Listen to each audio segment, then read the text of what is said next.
दोस्तों, हमारे कंटेस्टेंट ने एक बहुत बड़ा लॉस फेस किया है। उनके फादर अब इस दुनिया में नहीं रहे और इस बात को 4 दिन भी पूरे नहीं हुए, लेकिन आज वो लड़का हमारे साथ है।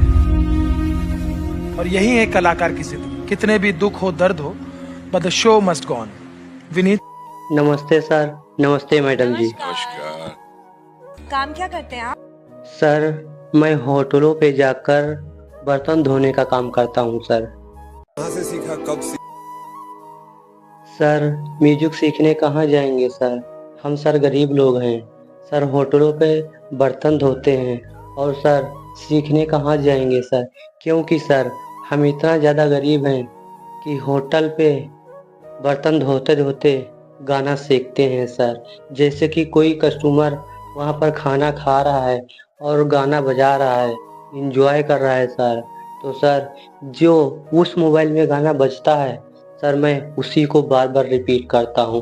मैं अपनी आवाज़ में गाता हूँ, अपनी अंदाज में गाता हूँ सर। जो भी कस्टमर आता है वो गाना बजाता है, मैं उसकी आवाज़ को ध्यान से सुनता हूँ, अपने सच्चे दिल से सुनता हूँ और उसको मैं अपनी आवाज़ में गाता हूँ सर। क्योंकि मेरे पास मोबाइल तो है नहीं सर, मैं दूसरों के मोबाइलों से गाना सुन सुन के सीखा हूँ। हम सीखने कहाँ जाएंगे सर, क्योंकि सर मैं बहुत ज़्यादा गरीब हूँ सर। मैं एक झोपड़ी में रहता हूँ, उसी से मेरा गुजारा होता है सर।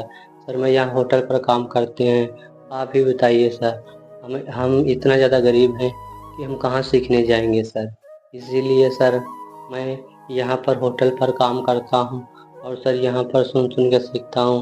और सर मेरे मम्मी पापा घर पर रहते हैं और सर उनकी देखभाल भी मैं ही करता हूँ।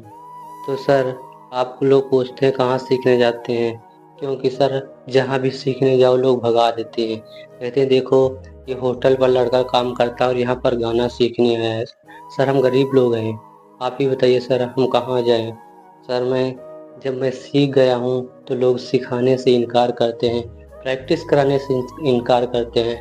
तो सर मैं जब वहाँ से लौट कर आ रहा था स्टूडियो से, जहाँ से हमें भगा दिया गया था, तो मैं सर वहाँ से रोता रोता आ रहा था और सर रास्ते में एक आदमी मिला, बूढ़ा आदमी मिला और बोला बेटा आप इस तरह तरीके से क्यों रो रहे हो, आपको कौन सी तकलीफ़ है।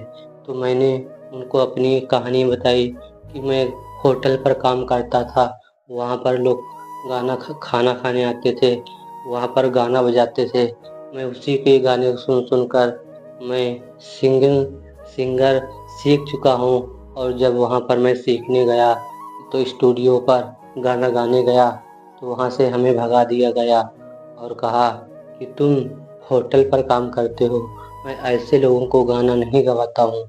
तो मैं इसीलिए रोते रोते इस रास्ते से गुजर रहा था। तो उस बूढ़े व्यक्ति ने कहा आप तो बड़े अच्छी आवाज़ लग रही है आपकी। तो मैंने उन्होंने कहा कि आप थोड़ा सा गाना गाकर सुनाइए, मैं देखता हूँ आपकी आवाज़ कैसी है, क्योंकि मैं भी पहले सीखता था। वो दादाजी ने कहा, तो मैंने दादाजी को मैं गाना सुनाया, कहा बेटा आप बहुत अच्छा गाते हो, तो मैं आपको ऐसी जगह बताऊँगा जहाँ से आप सिंगर बन सकते हैं। वहाँ पर कोई पैसा नहीं लगता है, सिर्फ वहाँ पर टैलेंट चलता है। तो मैंने कहा दादा वो कौन सी जगह है। तो दादाजी ने बताया एक इंडियन आइडल शो चलता है, वो दुनिया का सबसे बड़ा शो है, वहाँ पर आप जाइए, वहाँ से आप सिंगर बन सकते हैं। तो मैंने कहा ठीक है दादा, मेरे पास पैसे तो है नहीं, कहीं मांग कर लाते हैं, मांग कर किराया इकट्ठा करेंगे तब जाएंगे। तो दादाजी ने कहा ठीक है। दादाजी ने कहा मेरे पास भी पैसे नहीं तो आपकी मैं कुछ सेवा कर सकता। तो सर मैं जो भी अपने मोहल्ले में थोड़े बहुत पैसे इकट्ठा करवाया और सर मैं यहाँ तक आ गया हूँ, क्योंकि सर हम लोग गरीब लोग हैं सर, जहाँ भी सीखने जाते हैं लोग भगा देते हैं। आप ही बताइए सर मैं कहाँ जाऊँ। अगर वो दादाजी हमें नहीं मिलते तो सर मैं इस इंडियन आइडल के मंच पर ना खड़ा होता। सर आप ही बताइए मैं कहाँ जाऊँ। अगर सर होटल पर काम न करूँ तो लोग काम भी नहीं देते, रहते होटल पर काम करते हैं, तो मैं कहाँ जाऊँ सर आप ही बताइए। तो सर मैं आप लोगों के सामने खड़ा हूँ इस इंडियन आइडल के मंच पर। सर मेरे गाने में कोई भी गलती हो तो सर मुझे क्षमा कर देना। चलिए सर मैं आपको 2 लाइनें सुनाता हूँ। हमारे पास जो कारीगरी है वो ये है और ये दिखाओ, चलो गाओ।